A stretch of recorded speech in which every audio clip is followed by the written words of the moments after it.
The United Nations Education, Science and Cultural Agency, or UNESCO, has called for a global ban on smartphones in schools.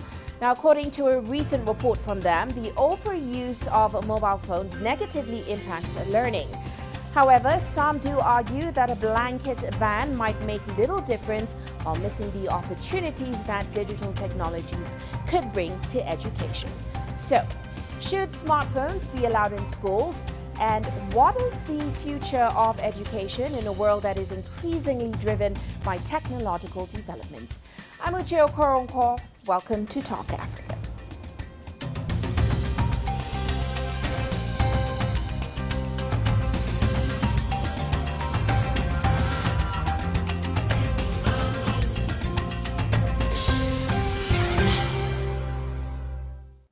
Now, although many countries have already put in place some sort of ban in schools, others such as South Africa still remain pretty hesitant. Before we begin our discussion today, my colleague Julie Shire has more on that. 18-year-old Tebohotlo is doing his last year of high school. He admits that scrolling on his cell phone leads to procrastination and time wasting. However, he says they also have benefits. We gather information much quicker and faster, and we get to learn from, for example, there's a positive platform, YouTube. We learn stuff from YouTube and then we apply it. For example, maths. Some you might not understand from the teachers, but you definitely understand it from the YouTube. So I think it's kind of a 50-50 situation, is honestly okay. In a recent report, UNESCO acknowledges the benefits of digital technology but warns that clear objectives and principles are needed to avoid harm. The ban on smartphones aims to protect children's mental health and improve learning. The principal of Milnerton High School, Paul Bessner, would welcome a ban.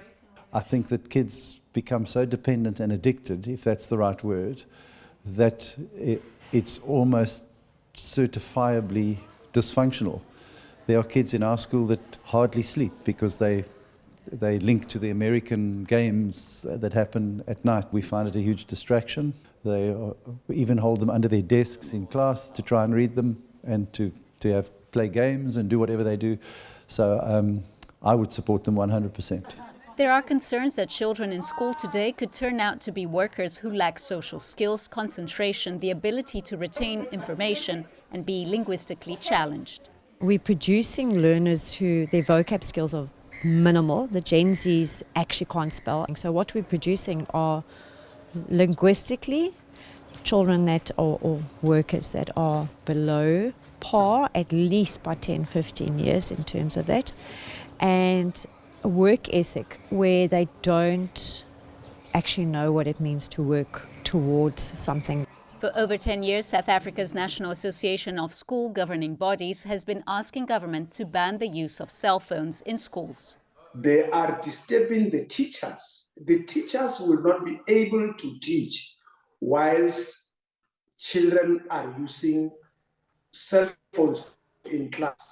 These cell phones are able to use their cameras.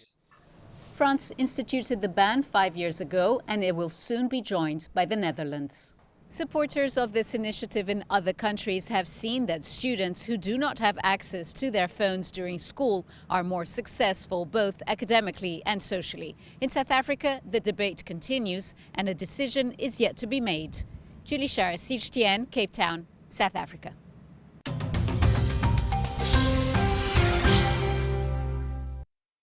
Well, let's now delve into the conversation, and joining me now to unpack the pros and cons of smartphone use in schools are from New York, Manos Antoninis. He's the director of the Global Education Monitoring Report at the United Nations Education, Science and Cultural Organization.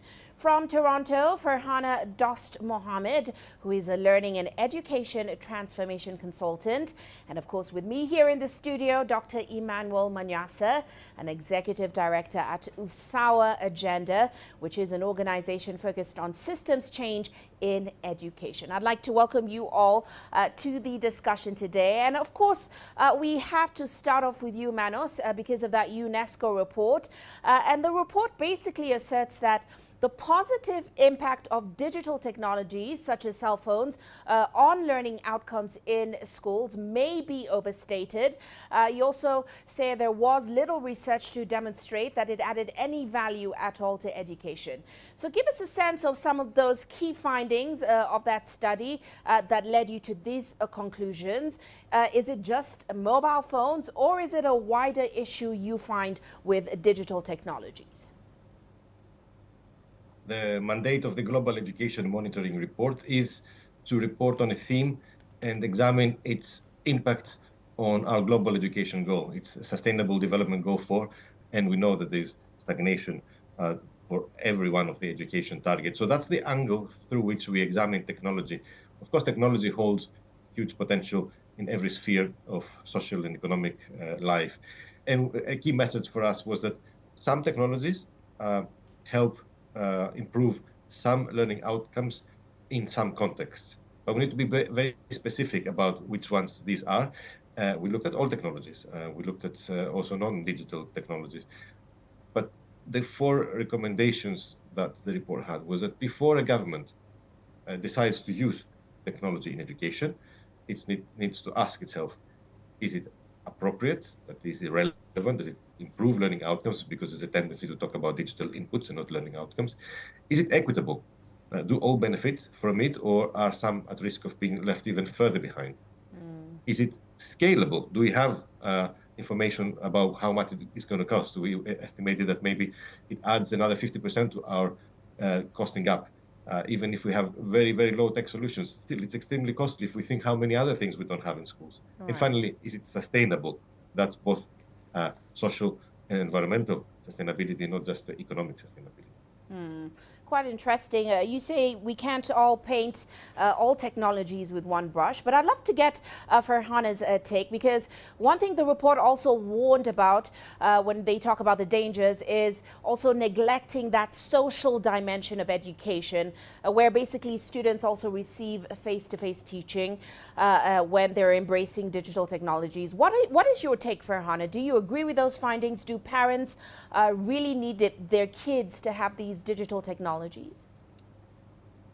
So I always find UNESCO reports to be very thoughtful, well-researched, and very clear in the perspectives that they want to communicate.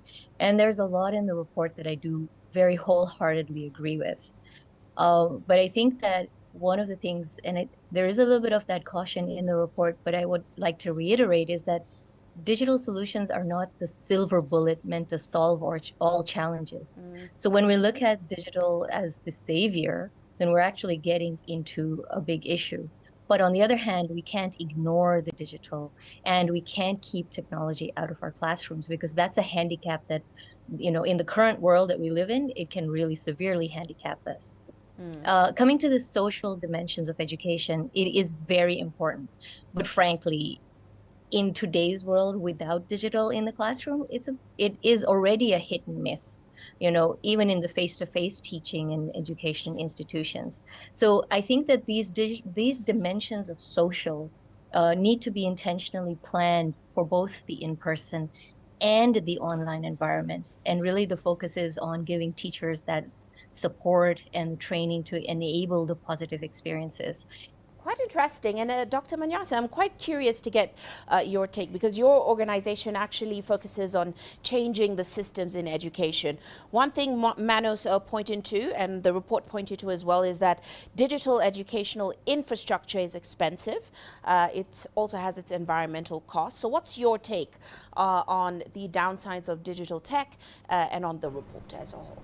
In Africa, we educated for 3 reasons.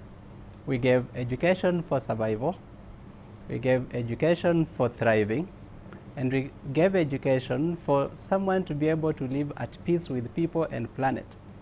So when we start to talk about technology and the technologies we want to adopt, the first question we must ask is, how is it contributing to these 3 purposes of education for which we educate?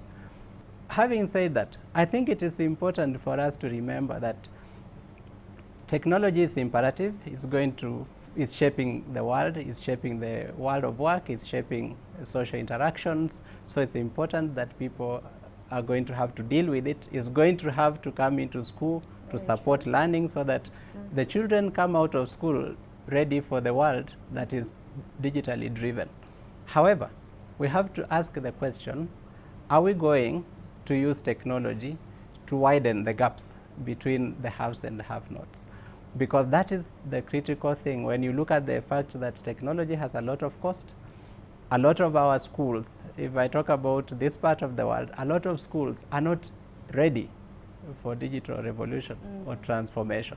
They're not ready because they are still lacking some very basic things. Some schools don't even have teachers, which is a very basic requirement in our school.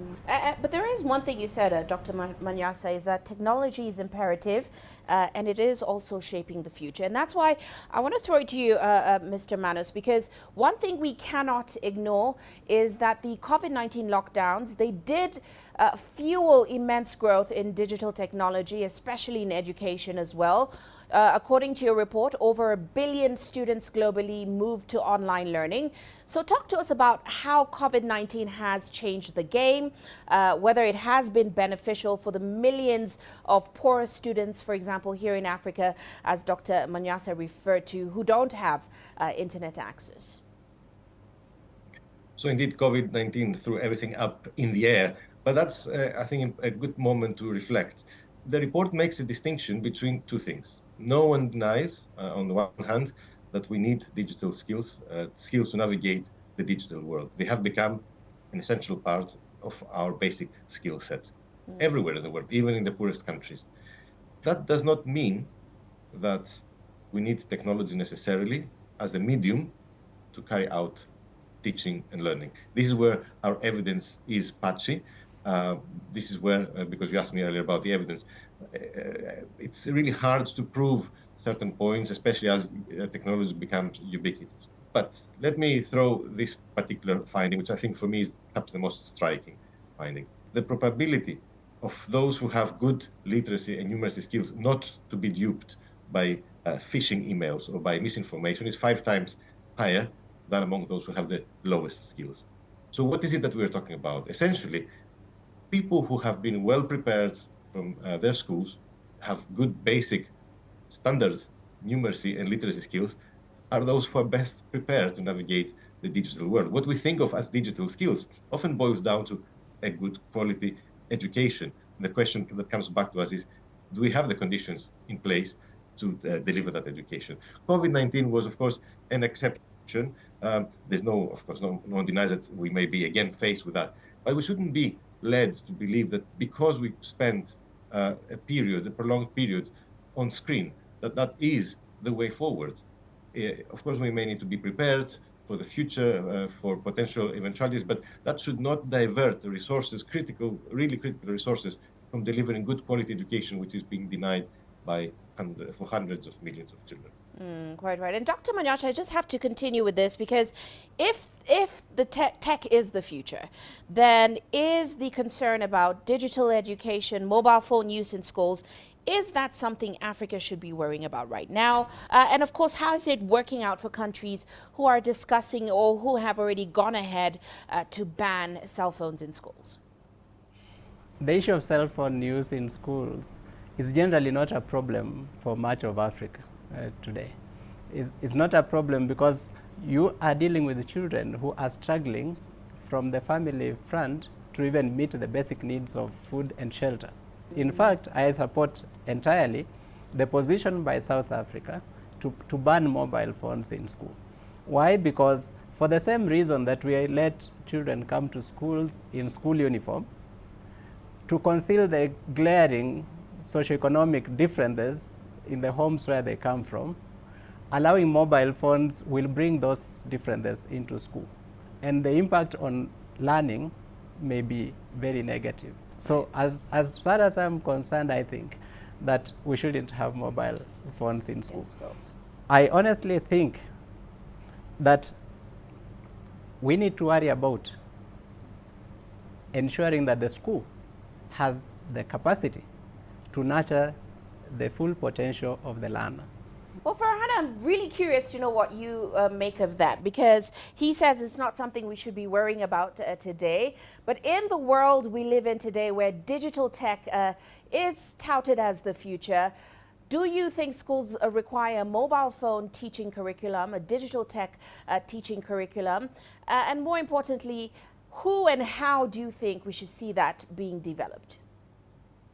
So first, let me say that digital technology is not the future. Really? It is the now. And we can't unthink it. It's already woven into every part of our lives. And whether we are in places where people have access to cell phones or smartphones or smart devices or not, the reality is that the children who are now children are digital natives to a certain extent, which means that they cannot imagine a world without cell phones, whether they have access to it or not. So I think that that's something we need to keep in mind. And then for those who don't have access, if we continue to deny them the access, then we keep pushing them further and further away, and their learning curve just keeps getting deeper and deeper. So that's something that we really need to think about in terms of becoming more nimble. And education systems have never been seen as nimble, but we need to change that. And we need to change that like yesterday. Well, certainly very insightful topics, but we're going to take a short break now. And when we come back, we'll look further into the role of schools and governments in regulating the use of smartphones in schools today. Do stay with us.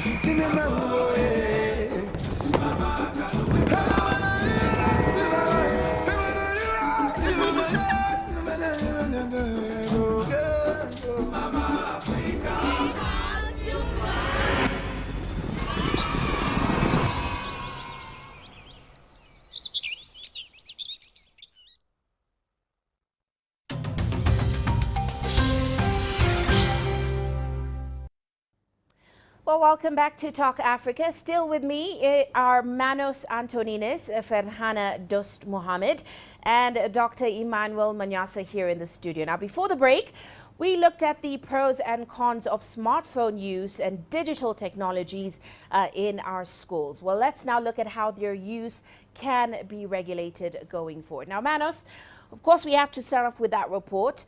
What are your thoughts on the argument that the digital revolution does hold immeasurable potential? What are the upsides to using digital tech in education?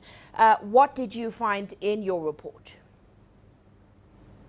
There is no doubt that technology holds potential for, if we consider that, of course, education is not just schooling, right? It's lifelong learning, and the opportunities that it has opened, the windows it has opened to knowledge and information, although also, of course, to misinformation, are vast. I think the challenge is how then do countries incorporate that potential into the national education systems. And it is here where there's actually a lot of work. Millions and billions of web pages available for anyone to see. But how do these help our children to learn better? There's a term called digital sovereignty. Now, sovereignty is often associated with nationalism, but if you think about it, it's actually a very powerful concept. It means have countries, have governments sat down to think, how do our children learn? What are the changes that we would need to make in the curriculum and the pedagogy, especially, to fit that these tools that are at our disposal? Is the content really speaking to the needs of teachers and to the capacities of teachers to change? I think these are really extremely complex questions that have not been addressed. Not a clear solution. And Ferhana, I'd like to get your take, because you made an interesting point about digital technologies being just a tool. So give us a sense of what you think is the role of the parent, the child, the teachers, and also the government in all of this. The report finds that technology and education should put learners and teachers at the center. And that's true. Learners and teachers should always be at the center. But that's the very issue, is that they're the very people who often have no say in this. And many curricula across countries are nationalistic. They're driven by politics and lobbying. It doesn't matter which country, which part of the world you're in. A lot of times they distort or omit information based on who's driving the bus at that time. So in terms of like, information and misinformation, that game has been being played for a long time. Just now the tools are more sophisticated and widespread. So I really think that when we're looking at this, we have to ask, what are we teaching? Why are we teaching it? And what is the impact that it has on the children in the short run and over time, cumulatively on society? When we get the content right, when we get the information and the context right, then the way we pull it out becomes less of an issue. And Dr. Manyasa, you've said it's not something we should worry about too much right now. But at the same time, as Farhana said, it's not just the future digital technologies, they're also the now. So where do the solutions lie, especially for Africa? Africa needs to stay faithful to itself. Faithful to itself means understanding our heritage, our present, and our aspirations, and asking ourselves, of all the tools that are available to prepare our children today for the future that we aspire for, how do we rank them? And for me, at the moment, technology does not sit at the top of the ranking list. So that is one. Two, it is very important that we understand that technology is a tool. It's a tool that is open to use and to misuse. It is also open to abuse. And so, as Manos mentioned, a lot of the digital knowledge that is available is in a few languages. If Africa is not careful, we may shift to digital platforms to learn through technology, but also end up shifting from our values and learning the values that have been packaged at the inception of those technologies.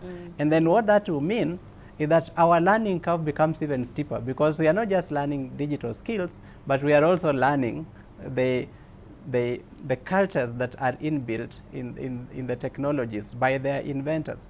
So are we investing in what we need and what we are able to use to advance our interests? That is for me my problem. Right.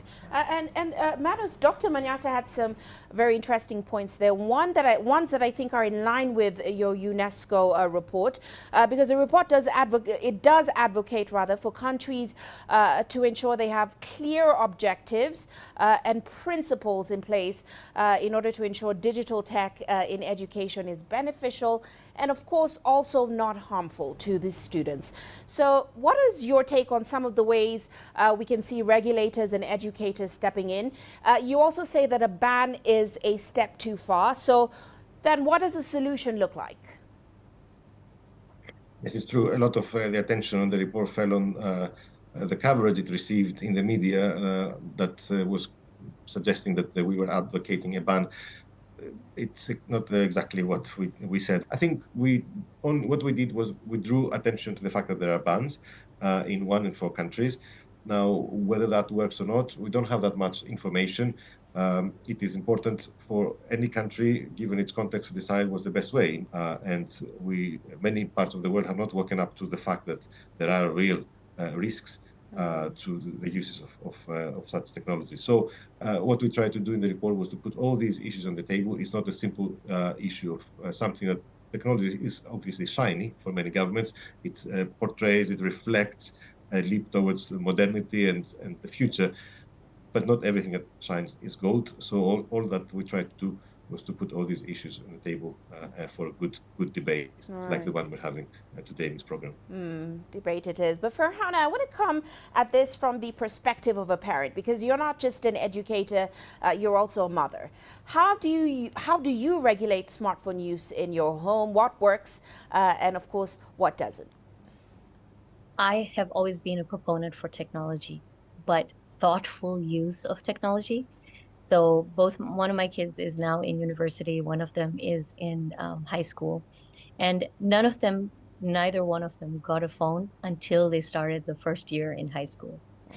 And it's not that they weren't able to access it, they were always able to access mine or my husband's phone and had access to any digital devices that we had.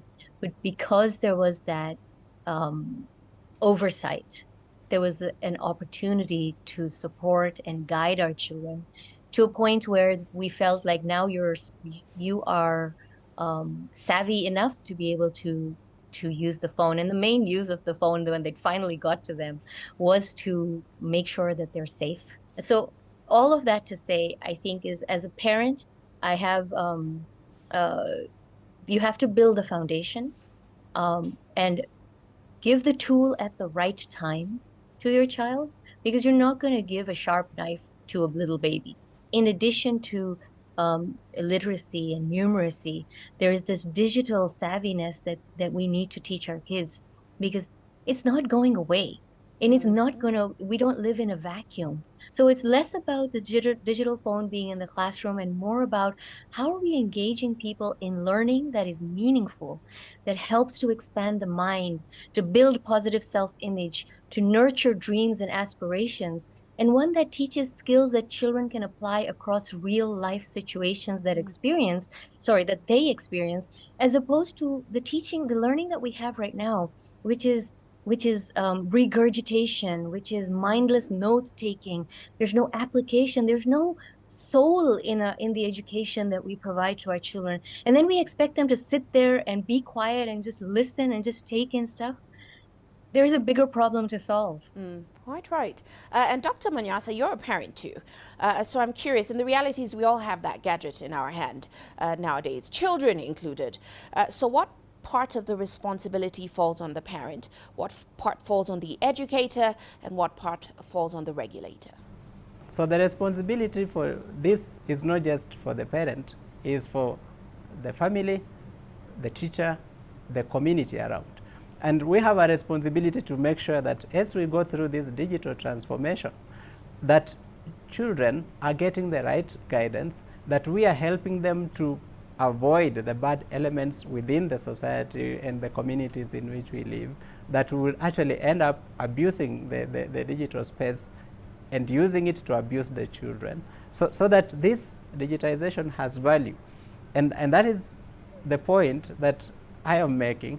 We must digitize at our pace and with our interest in mind, and nothing other than our interest in mind. Nothing like conforming, because that is the trend. Nothing like making presumptions that this is the only way out of the problems we have, because we know our problems and we know the solutions. And nothing that is blind to the fact that this society is extremely heterogeneous in terms of socio-economic capacities. And it is our responsibility to make sure that whichever innovations we bring are trying to carry everyone forward and not leaving anyone else behind. Right. Well, quite interesting insights there. I've quite enjoyed this discussion, and unfortunately that's where we'll leave it on this edition of Talk Africa. I want to say a big thank you to our guests, Manos Antoninis, Director of the Global Education Monitoring Report at the United Nations Education, Science and Cultural Organization. Farhana Dos Mohammed, who's a learning and education transformation consultant, and of course, Dr. Emmanuel Manyasa, an executive director at Usawa Agenda, an organization focused on systems change in education. Now, of course, remember, you can be part of the conversation online through our social media handles on Facebook and Twitter. You can also catch the show on our YouTube playlist. Do keep the conversation going and join us again next week for more on Talk Africa. From me, Ucheo Koronkwo, and the rest of the team here in Nairobi, until next time, it's a good one.